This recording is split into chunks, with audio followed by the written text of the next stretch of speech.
Did the Club World Cup just become more important than the Champions League? It's the money, you morons. That's what it's all about. And based on the payouts that FIFA just announced for this year's Club World Cup, I think it may be even more of an advantage than the Champions League. I hate to say it, but I'm going to make an argument that that's the case. Coming up next, here on Pints and Punditry at the Pitchside Pub.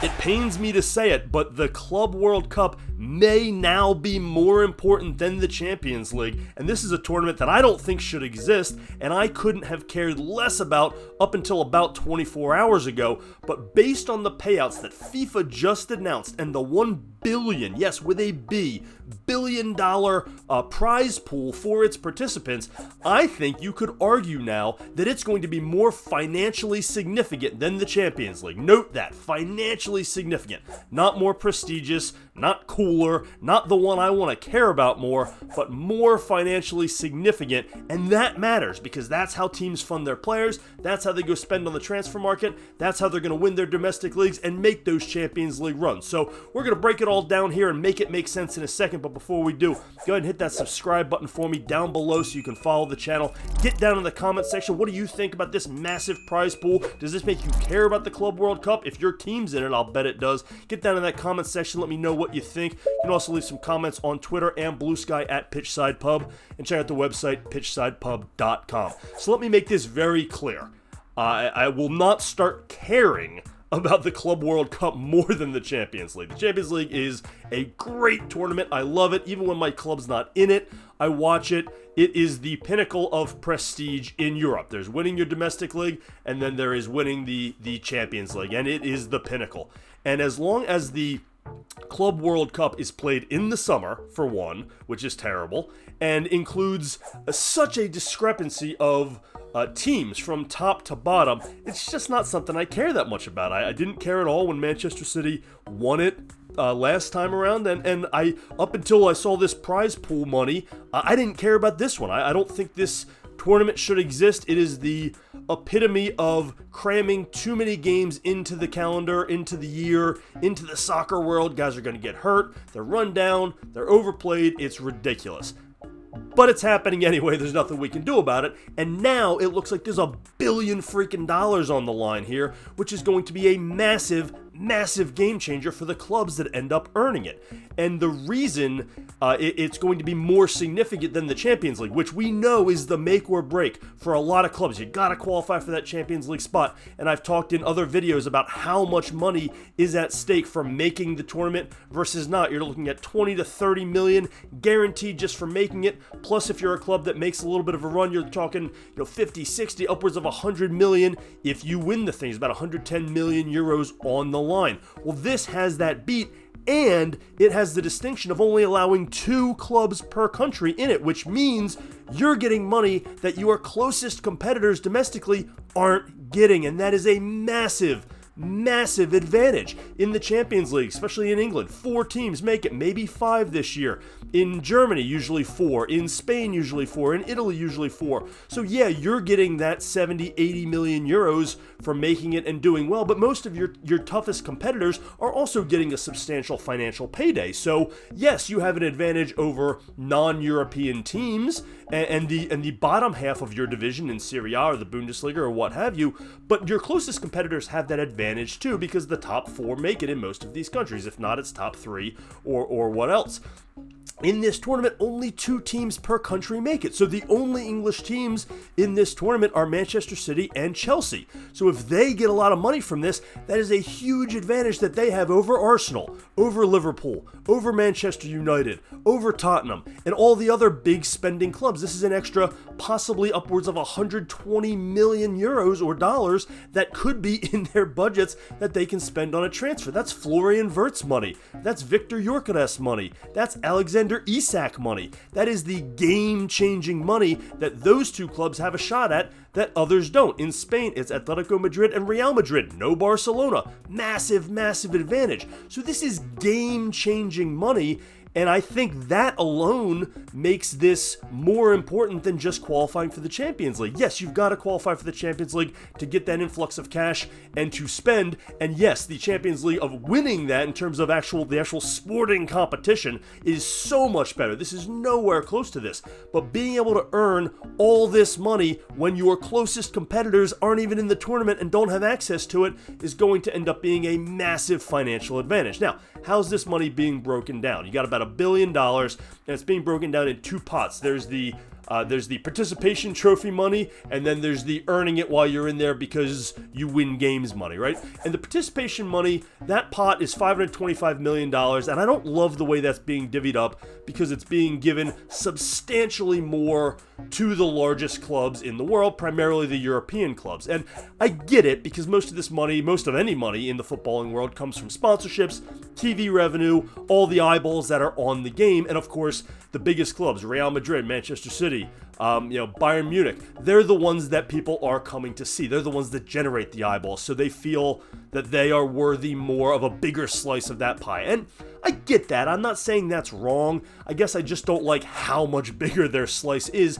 and how much this tournament is geared towards the big clubs and helping the big clubs get bigger. This is the rich get richer kind of tournament. Now, FIFA has said that, any additional revenue that's generated from the tournament is going to be spread out, among clubs around the world and countries, and the money's going to be put back in. FIFA's not making any money. It's all going to be redistributed, and that's great. That's great for everybody, and it's sort of a rising tide raises all ships mentality, but boy, they could slice this pie up a little bit more evenly, still give the big clubs a larger piece, but give the oceanic clubs more than $3 million, because that money for them will be absolutely game-changing. It covers, a large chunk of their payroll right then and there. So I'd like to see it divvied up a little bit more, but hey, I get it. That's a battle that nobody's going to win here. They need the big clubs to participate. They need the big clubs to care. They need the big clubs to want to show up, or else they don't have a tournament. Now, winning. Winning is where the big money's going to be, because the participation is going to be upwards of about $40 million for the biggest clubs, and they can triple that by making a run and winning this tournament. The winning breakdown here is massive, and it's if you add it all up, if they win all 3 group stage games and then win the whole tournament, it's over $117 million to the winner. That is the big money. Like I said, if Manchester City gets that, that's Florian Wirtz's money. Right, that is huge. That is huge money. We're talking massive game-changing money that is going to allow clubs to go spend freely, reinvest, and really change trajectory of the entire club. And that's why I think it might be bigger than the Champions League, because even if Manchester City had won the Champions League, for example, how much further did they get past Arsenal? Right, or past Liverpool. Or let's take the example that they're still in it. Liverpool just got knocked out. Arsenal's making a run. So they're going to get, maybe 20 million, 30 million more than Liverpool got from their Champions League experience this year. But the gap there, the gulf between what Arsenal's going to get and what Liverpool's going to get is not nearly as massive as the fact that Chelsea's going to probably make a deep run in this tournament and come away with $75-80 million that Arsenal and Liverpool and Manchester United didn't even have access to. And so that is such a massive advantage. This is, again, really geared toward the biggest clubs in Europe, because the bottom half of this tournament is simply, they're just not going to be able to compete. You've got clubs from all over the world. I hope we see an upset or two, but the difference between the richest clubs in this tournament and the bottom clubs is wider than the oceans that separate them. It is night and day. We might as well be talking professionals and amateurs at this rate. It is so much bigger than the most expensive, the richest clubs in the Premier League and the poorest clubs in the Premier League. It's bigger than, we're talking top of the Premier League to fourth tier is really what we're talking about in terms of the gulf here. And so what's going to happen is the big clubs, Bayern Munich, Inter Milan is in this tournament.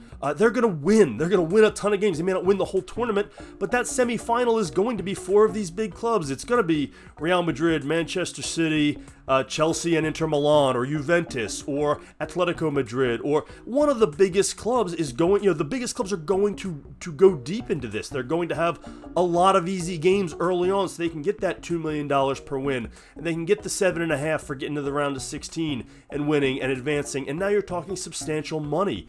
And so this is all set up for these biggest clubs to get a massive, massive payday because they need those clubs to actually care. They need those clubs to play their best players.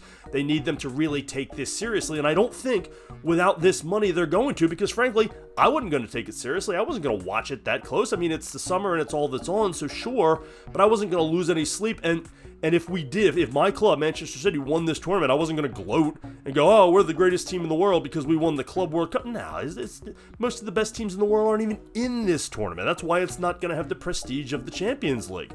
So it's not going to have that weight, but now, all of a sudden, I am invested. I am literally invested in this tournament emotionally because I'm looking at the money, and with every win, this is not going to be a yay, we won a trophy and salvaged a bad year sort of thing, or let's add another trophy to the cabinet. And no, I'm not even going to celebrate that. This is just for the money.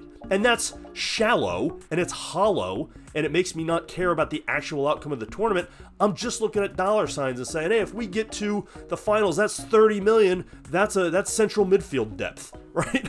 And if we get a quarterfinal win, that's 15 million. That's another young Argentinian we can buy, probably from one of the clubs in this tournament. So it's very shallow and hollow, but that's what this has come to because it is all about the money, because without the money, we don't care. Without the money, this tournament shouldn't exist. So what I'm taking away from this is that this is a massive, massive payday, and it has a chance to really help clubs separate themselves from their rivals just by making this tournament. And what I think is going to happen is, after seeing this, you're going to see clubs really target the access points to this tournament and trying to win the competitions that get them into this tournament, and watching their rankings in certain areas and doing all of the things it takes to get into this tournament, because this tournament is going to be a bigger separator financially than the Champions League is from their other domestic rivals.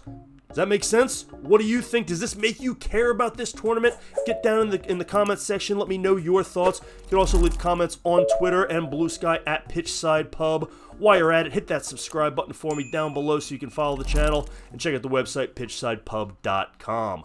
Thanks as always for joining us here on the Pints and Punditry at the Pitchside Pub.